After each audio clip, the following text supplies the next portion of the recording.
plaintiff, Leah Carroll, says she's a recovering crack addict who lost her kids and her home as a result of her drug use.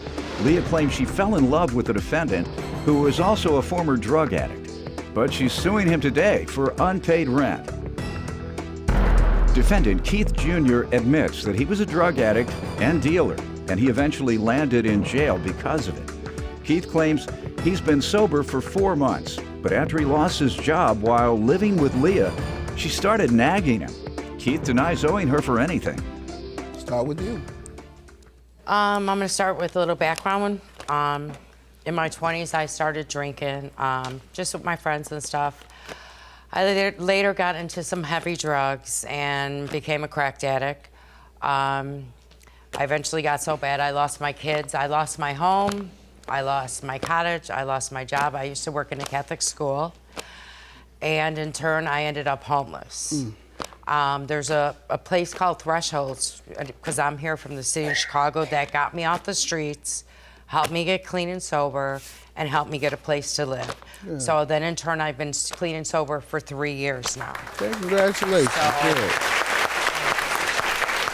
Good. I met Mr. Jr. in 2011, just through an acquaintance. We were friends. I saw him here and there.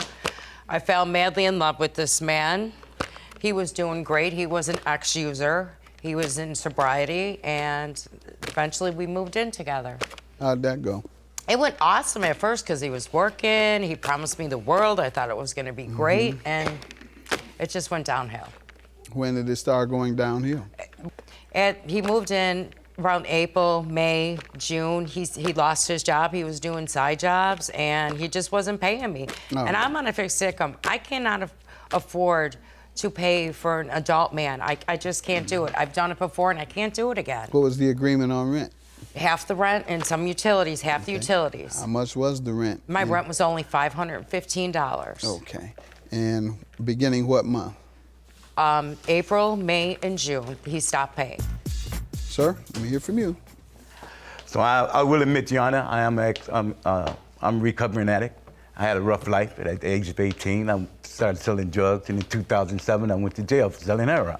In 2011, I came home. That's when I met Miss Carroll. She was a good support group for me, and I was a good support group for her as well. How long have you been clean? I've been the last 4 months I've been clean. Okay.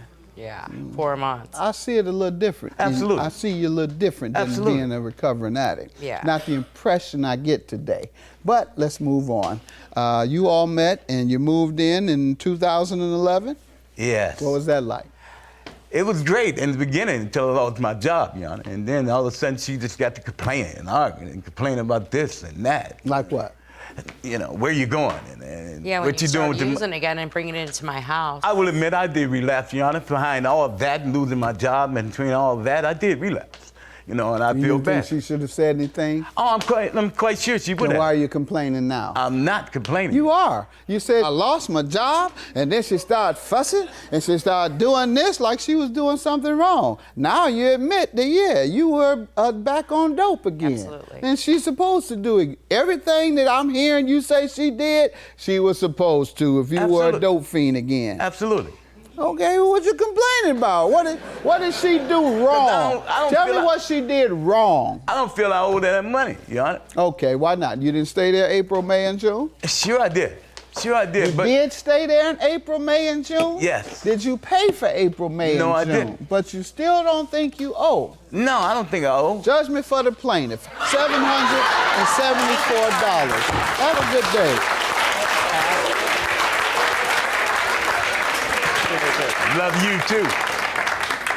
How do I feel? I love this man to death. Yeah. But I can't support you. You're an adult. Yeah, take care of yourself. I'm good. I ain't got nothing to say. I ain't got nothing Absolutely. to say. I ain't got nothing to say to her, man. Yeah. Yeah, same way. I love Goodbye. you too. Yeah, whatever. Well, yeah, bye. Leave me alone.